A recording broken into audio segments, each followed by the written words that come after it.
The Thornton estate looked like a palace from the outside. Sleek glass walls, silver gates, and a garden that glowed under the London night. But inside it was chaos. The cries of an infant echoed through the grand hallways like a haunting lullaby that refused to end. Ethan Thornton, 34, a tech billionaire and founder of a global AI company, stood helplessly in the nursery. His daughter Lila, only 8 months old, screamed in her crib as if the world had betrayed her. Ethan's once polished demeanor was gone. The dark circles under his eyes, the unshaven face, the tired slump in his shoulders, the kind of exhaustion money couldn't fix.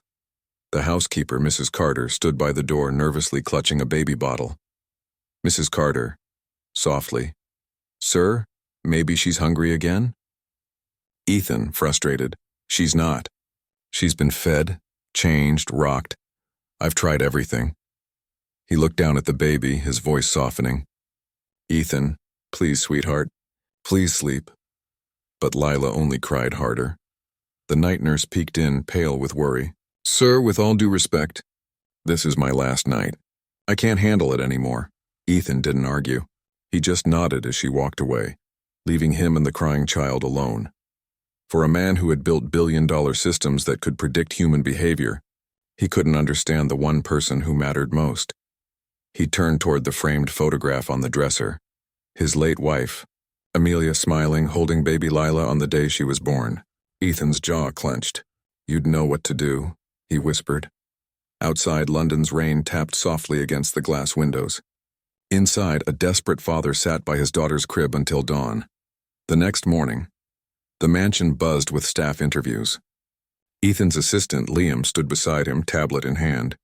"Liam, we've gone through 12 applicants in 2 days. The agencies say we've got the best childcare professionals in the country." Ethan, dryly, "Then why can't any of them make her sleep?" Liam hesitated. "There's one more applicant, sir. Not from an agency. A walk-in." Before Ethan could respond, the door opened. A woman entered, Grace Miller, mid-30s, wearing a modest blue dress and holding a small folder. Her shoes were worn, her coat slightly damp from the rain. Ethan barely looked up. "You're not on the list," Grace nervously. "I saw the posting online, sir. I've worked with children at the community center. I know I don't have luxury references, but I'm good with babies." Liam frowned, whispering, "She doesn't have formal credentials." Ethan sighed, ready to dismiss her, when Lila's cry pierced through the silence again. He rubbed his temples. "Fine, you get one chance," Grace smiled gently. "Thank you, sir." She walked into the nursery where Lila lay crying. She didn't pick her up immediately. She just stood near the crib and whispered, "Hey, sweetheart. You've got a strong little voice, haven't you?" Her tone was calm, patient, like someone speaking to a friend, not a child.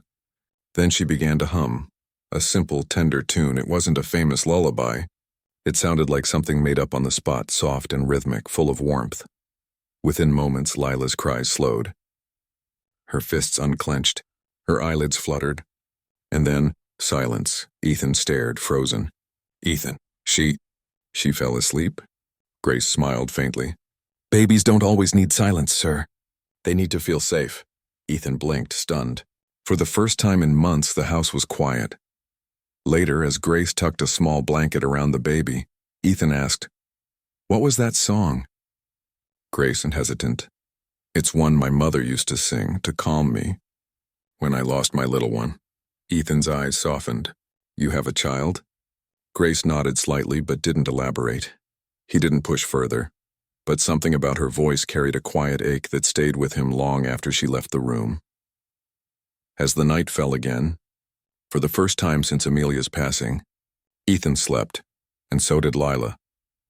But he didn't know that Grace had her own sleepless nights waiting across town. It had been 2 weeks since Grace started. The house was calmer, lighter, almost human again. Lila giggled when Grace entered the room, her tiny hands reaching out for her. Ethan found himself smiling too, watching from the doorway. Ethan, half joking, "You've worked miracles." Grace, smiling. "Sometimes miracles are just patience." "Sir?" Ethan began noticing things. How Grace hummed even when she worked quietly in the kitchen.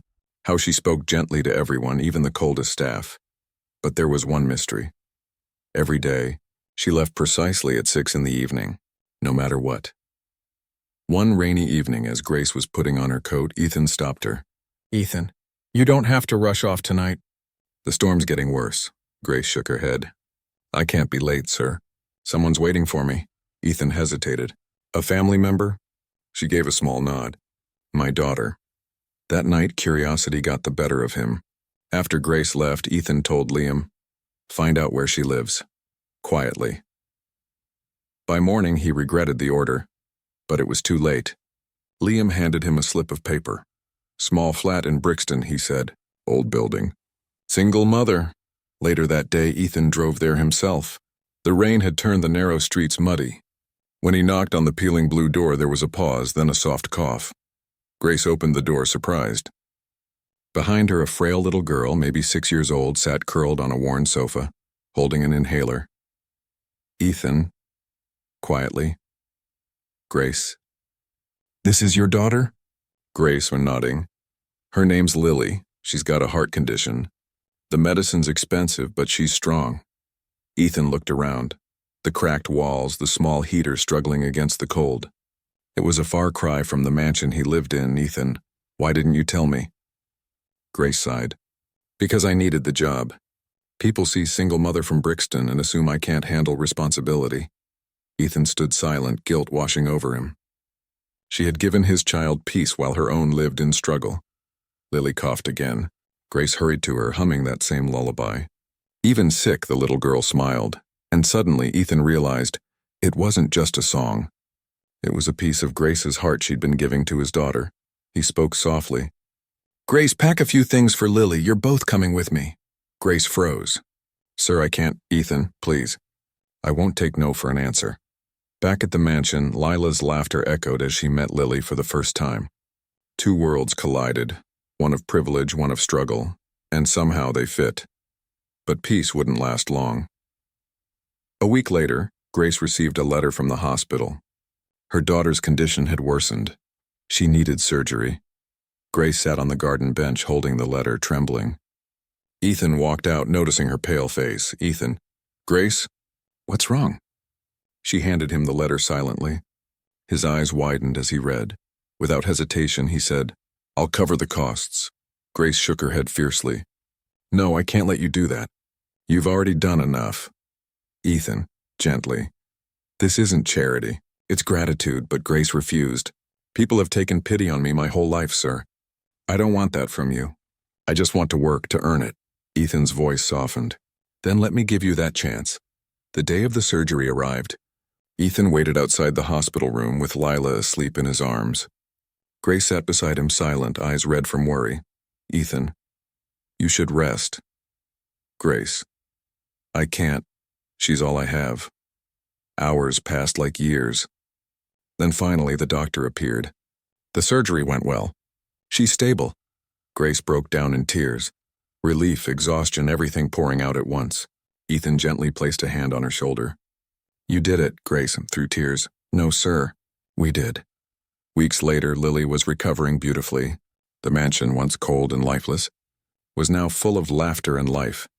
Ethan often found himself watching the two girls play in the garden, Lila chasing Lily around the fountain as Grace hummed softly. One afternoon, he approached her.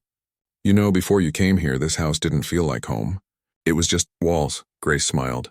"Sometimes a home just needs a heartbeat, sir." He nodded slowly. "You gave it one."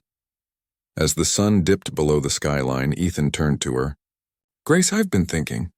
I'd like to start a foundation, one that supports single mothers. In your name." Grace's eyes widened. "Sir, that's too much." Ethan, smiling. "It's the least I can do. You didn't just teach my daughter to sleep. You taught me how to live again." Lila toddled up, handing Grace a daisy from the garden. "Mama Grace," she giggled. Grace's breath caught. She knelt, tears filling her eyes as she hugged the little girl. Ethan watched quietly, a man who finally understood what wealth really meant. Later that night, Grace tucked both girls into bed. She hummed the same lullaby that had started it all, but this time it wasn't filled with sorrow. It was filled with peace. Ethan stood by the doorway, whispering softly, "Thank you, Grace." She looked back with a warm smile. "Sometimes the smallest kindness can wake the world up, sir." The house fell silent again. But now, it was the kind of silence that felt like love.